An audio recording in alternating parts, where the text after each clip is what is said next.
Hello students, I am Mukul Yadav and in this class we are going to start logarithm and their basic properties. तो इस class के अंदर हम logarithm और उनकी basic properties के बारे में पढ़ने वाले हैं। अभी जैसे ये टॉपिक जो रहता है आपका जो पूरा जो logarithm टॉपिक है ये आप क्लास 11th के मैथमेटिक्स में कवर करेंगे। ओके, यहाँ पे हम इसको कवर करने वाले हैं केवल फिजिक्स पॉइंट ऑफ व्यू से, क्योंकि फिजिक्स में भी लॉगरिथम का बहुत ज़्यादा यूज होता है और शायद आपने क्लास 10 तक लॉगरिथम के बारे में नहीं पढ़ा है। So that is why I am going to teach logarithm basic things in this lecture. Okay, तो सबसे पहले तो हम इसका मीनिंग देख लेते हैं कि लॉगरिथम होता क्या है। अब सपोज कर लो कि मैंने कोई नंबर लिखा है b is equal to a is equal to, let's say I am writing a is equal to b raised to power c। तो मैंने आपसे पूछा कि ये किस टाइप की इक्वेशन है, तो आप बोलेंगे कि ये जो इक्वेशन है, क्योंकि यहाँ पे कोई नंबर है और ये किसके इक्वल है, किसी नंबर की पावर के इक्वल है, तो ये आपका कौन सा फंक्शन, ये कौन सी आपकी इक्वेशन है, ये जो आपकी इक्वेशन जो बनी ये है आपका कौन सी, ये बनी आपकी क्या, एक्सपोनेंशियल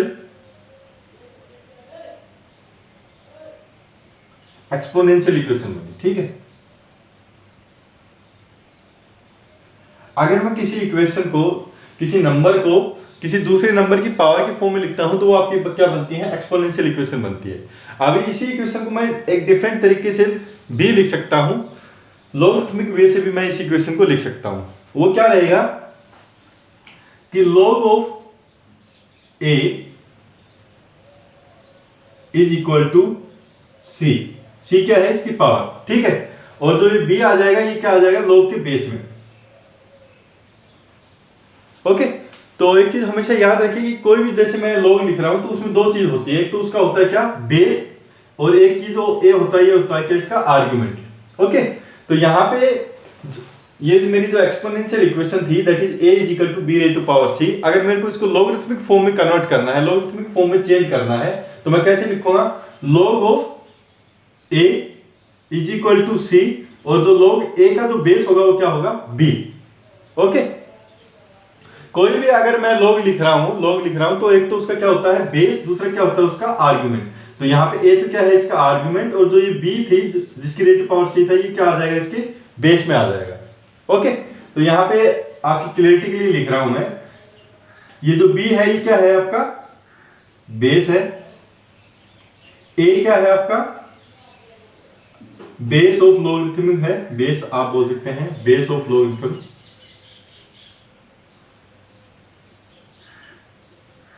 ए क्या है आपका, आर्ग्यूमेंट है, आर्ग्यूमेंट ऑफ लॉगरिथम, और जो सी क्या है आपका, सी आपका है वैल्यू ऑफ लॉगरिथम।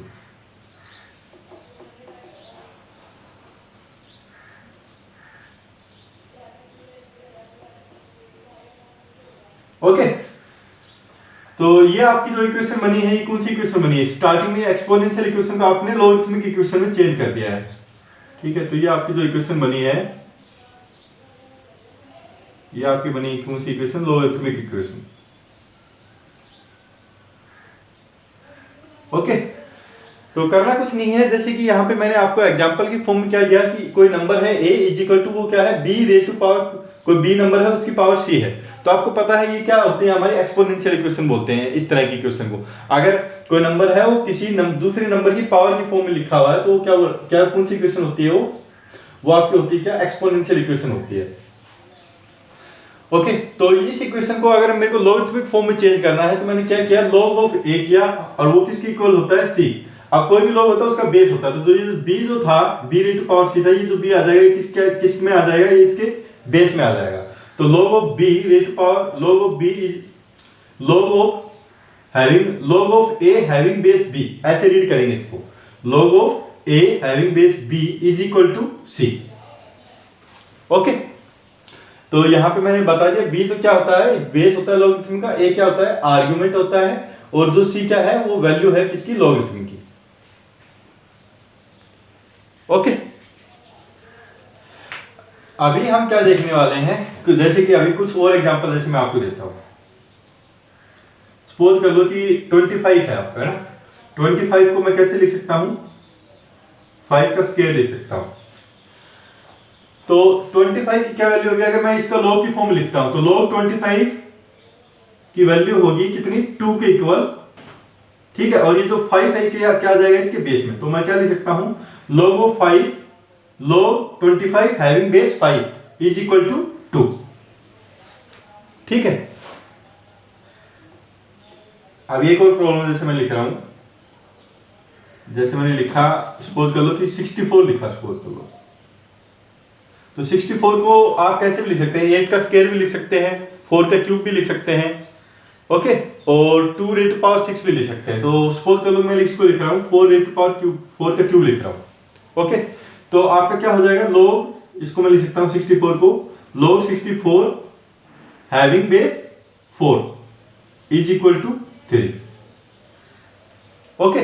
अगर सपोज कर लो कि मैं इसी 64 को कुछ इस तरह से लिख रहा था, 64 is equal to 2 raise to power, suppose कर लो कि आप 6 लिख रहे हैं इसको, ठीक है, 2 रेज़ टू पावर 6 लिख रहे हैं, तो इसको मैं ऐसे भी लिख सकता हूं log of 64 is equal to, ये पावर क्या है? 6 के इक्वल हो जाएगा कब?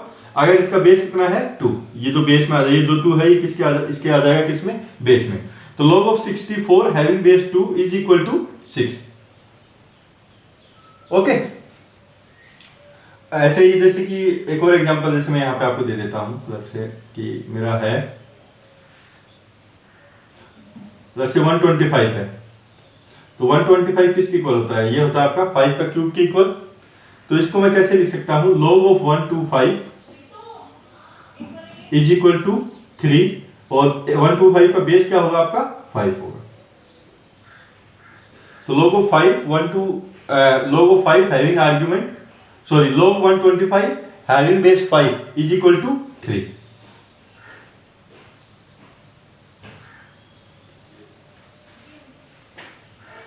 okay.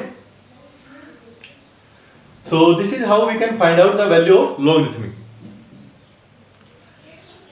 तो अभी इसमें एक और इंपॉर्टेंट आता है लोगरिथम के अंदर ही, वो रहता है हमारा क्या? Natural logarithm. तो ये तो जैसे हमारे जो लोगरिथम हमने देखे, ये कोई जनरल लोगरिथम देखे हैं, अब हम देखने वाले हैं इसके बाद क्या नेचुरल लोगरिथम क्या होता है। तो वो मैं आपका करने वाला हूं, चलो इसको मैं रब कर देता हूं।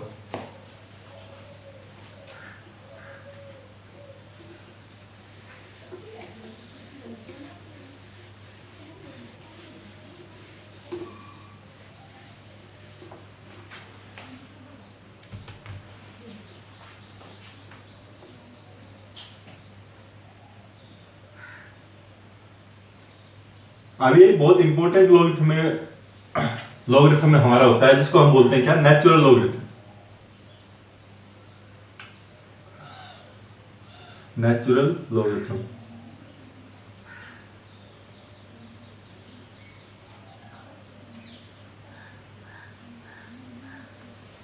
ओके। सपोज कर लो कि मैंने आपको दिया y is equal to log of a, ये लिख दिया मैंने log ऑफ a, और इसका जैसे बेस कुछ है नहीं, तो इसका अगर मैं बेस e लिखता हूं तो ये होता है हमारा क्या? नेचुरल लोगरिथम, ठीक है। तो कोई भी log है उसका अगर बेस e है, ठीक है, कोई भी लोगरिथमिक वैल्यू है जिसका बेस क्या है? e है, तो वो हमारा क्या होता है? नेचुरल लोगरिथमिक रहता है, ओके। और e क्या होता है यहाँ पे? e को हम बोलते हैं एक्सपोनेंट वैल्यू, एक्सपोनेंट वैल्यू बोलते हैं e को।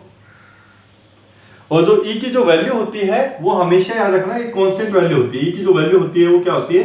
2.71, ओके। और ये होती है क्या? कांस्टेंट वैल्यू,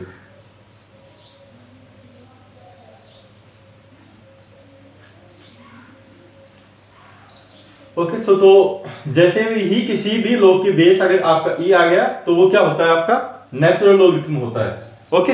अगर किसी भी log का बेस e आ जाता है ना, तो उसको एक अनदर फॉर्म में भी लिख देते हैं, जैसे कि मैंने ये लिखा आपको log of 20 log having base e, तो इसको हम डायरेक्टली ऐसे लिख देते हैं ln,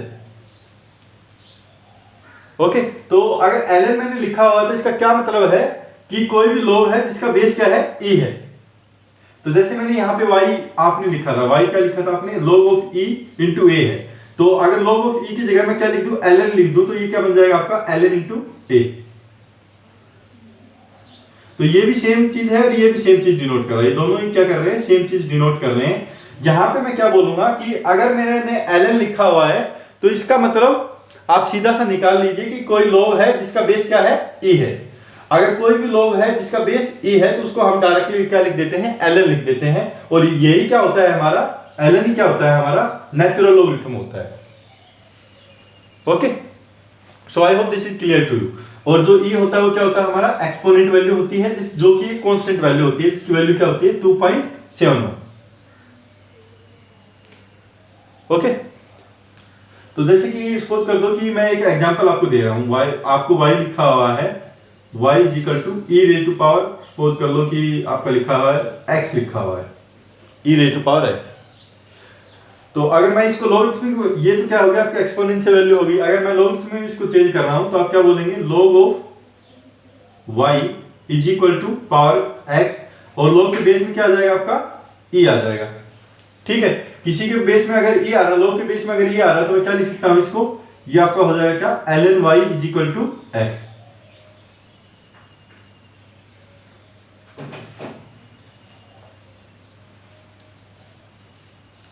ओके, तो I hope that this is clear to you that what is a natural logarithm. Natural logarithm क्या होता है, किसी भी log का अगर बेस e है तो उसको हम बोल देते हैं नेचुरल लॉगरिथम। अगर उसका बेस e है तो उसको हम एक अलग अनदर फॉर्म में लिख देते हैं, दैट इज ln। तो कहीं पे भी आपको ln दिख जाए, ये बहुत ज्यादा यूज होने होता है, ln बहुत ज्यादा यूज होता है लॉगरिथम में। तो ln का क्या मतलब है कि इसका जो बेस है वो कितना है, e है, और e होती है क्या हमारी एक्सपोनेंट वैल्यू, और जो इक्वल होती है किसके 2.71 के। So I hope this is clear to you. Okay, तो अभी तक हमने आपको बताया कि बेसिक लॉगरिथम क्या होता है। ओके, और उसको हम कैसे फाइंड आउट करते हैं, और उसके बाद हमने बताया है आपको क्या कि नेचुरल लॉगरिथम क्या होता है। इसके बाद हम इसकी प्रॉपर्टीज को देखने वाले हैं बारी बारी से।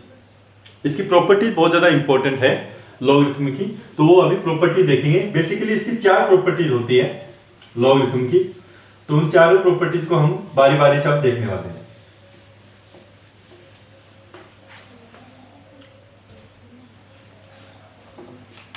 Okay, so the next topic is basic properties of logarithm.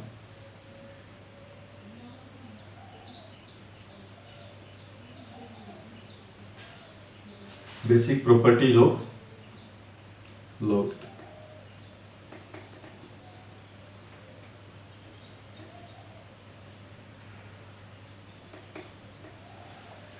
तो पहले जो फर्स्ट प्रॉपर्टी है वो क्या है आपकी, जैसे कि यहां पे मैंने लिखा log ऑफ ए बी। तो ये दो नंबर हैं ए और बी, ये दोनों आपस में मल्टीप्लीकेशन में है। ठीक है, सपोज कर लो कि इस log का जो बेस है वो आपका x है, तो इसको मैं कैसे लिख सकता हूं, as per the first property इसको मैं लिख सकता हूं log of A plus log of be having base x। तो इसका बेस x है, इसका भी बेस क्या है, x है। ठीक है, तो अगर दो नंबर हमारे log के अंदर कभी मल्टीप्लिकेशन में आ जाए तो आप इस फॉर्म में लिख सकते हैं log of x a plus log of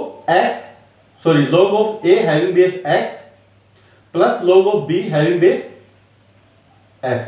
तो यहां पे जैसे x तो आपके क्या था, बेस में था, तो ये दो नंबर क्या है आपके मल्टीप्लिकेशन में है, तो ये क्या हो जाएगा log of a plus log of b, इन सबका जो बेस है वो क्या है आपका x ही। ओके, तो ये बहुत इंपॉर्टेंट प्रॉपर्टी है, आपको याद रखना है।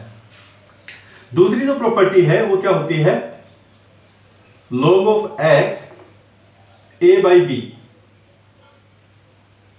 अगर ये दोनों नंबर आपके डिवीजन के अंदर है तो आप इसको कैसे लिख सकते हैं, log of a minus log of b। तो यहां पे जैसे आपका प्लस का सिंबल था, यहां पे क्या आ जाएगा आपका माइनस का सिंबल आएगा। यहां पे अगर बेस x है तो यहां पे भी दोनों जगह बेस क्या आएगा आपका x आएगा। ओके, ये प्रॉपर्टी कैसे आ रही है ये हम डिस्कस नहीं करने वाले हैं, क्योंकि हमारा फिजिक्स पॉइंट ऑफ व्यू से हमको बस इतना ही सीखना है। आप मैथमेटिक्स जब करेंगे तो आपको पूरा डिटेल में बताया जाएगा, समझाया जाएगा कि प्रॉपर्टी कैसे आ रही है। ओके, तो अभी तो आपको ये जस्ट डायरेक्टली याद करके रखनी है जितनी भी मैं प्रॉपर्टीज आपको बता रहा हूँ। तो ये 4 बेसिक प्रॉपर्टीज मैं आपको बता रहा हूँ, ये प्रॉपर्टीज बहुत ज्यादा यूज होती है लॉगरिथम में, तो आपको ये प्रॉपर्टीज याद रखनी है। तो जो तीसरी प्रॉपर्टी होती है वो होती है मल्टीप्लिकेशन की। तो जैसे कि मल्टीप्लिकेशन में आ गया तो पावर वाली होती है। तो जैसे मैंने आपको लिख दिया log a raise to power n, ठीक है, और लेट्स से इसका जो बेस है वो x है। तो इसको आप कैसे लिख सकते हैं? तो इसको आप लिख सकते हैं n, जो n है, जो पावर है, वो तो आपका आ जाएगा क्या मल्टीप्लिकेशन में, और इसको मैं लिख दूंगा n into log x into ए।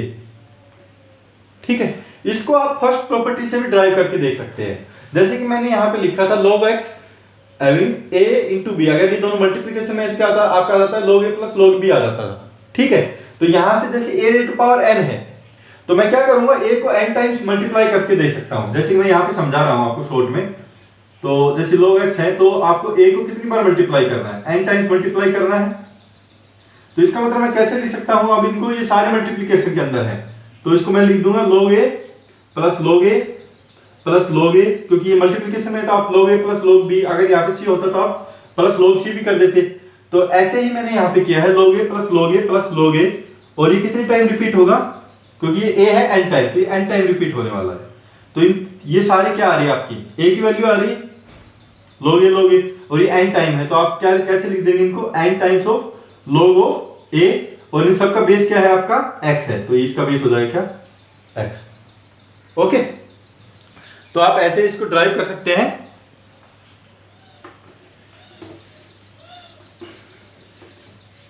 लेकिन फिजिक्स पॉइंट ऑफ व्यू से आपको डायरेक्टली प्रॉपर्टी ही याद रखनी है। तो log of a having power n, उसको कैसे लिख सकता हूं, n times log of a, और इसका अगर बेस x है तो यहाँ पे बेस क्या आएगा आपका x आएगा। ठीक है, जो फोर्थ प्रॉपर्टी हो काफी इंपॉर्टेंट प्रॉपर्टी है आपकी, उसको बोलते हैं base change property.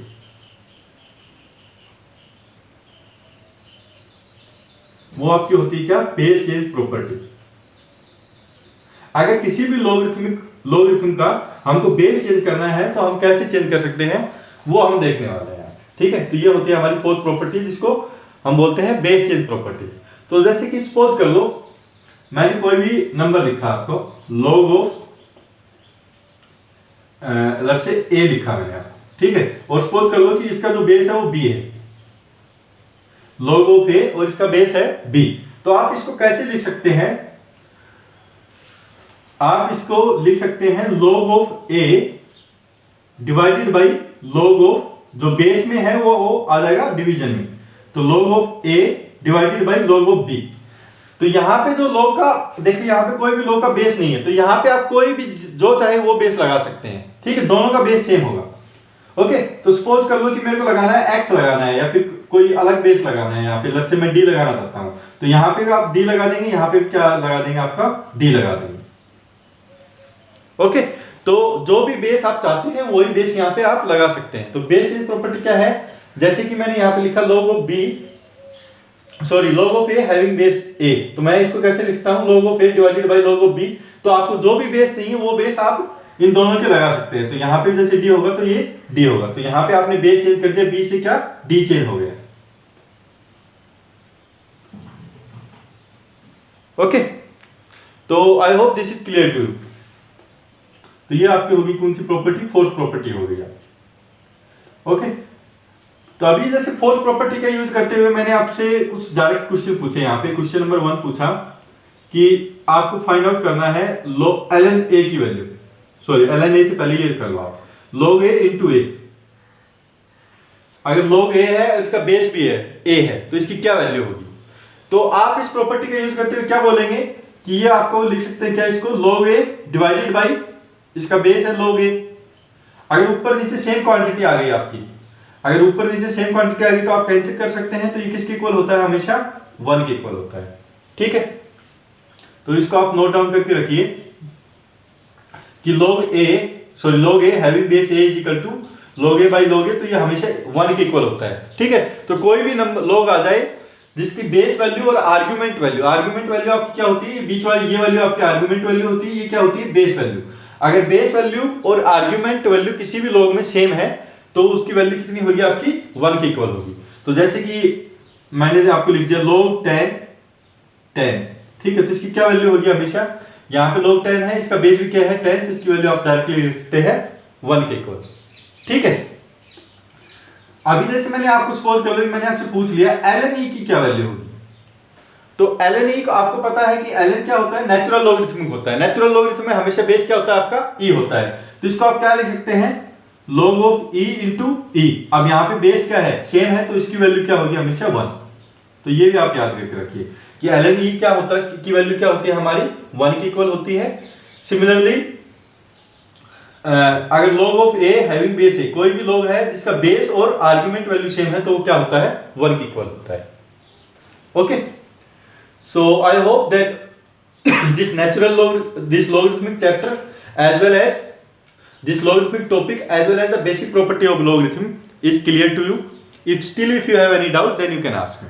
Okay, so in the next lecture we are going to start the differentiation of logarithmic function as well as exponential function.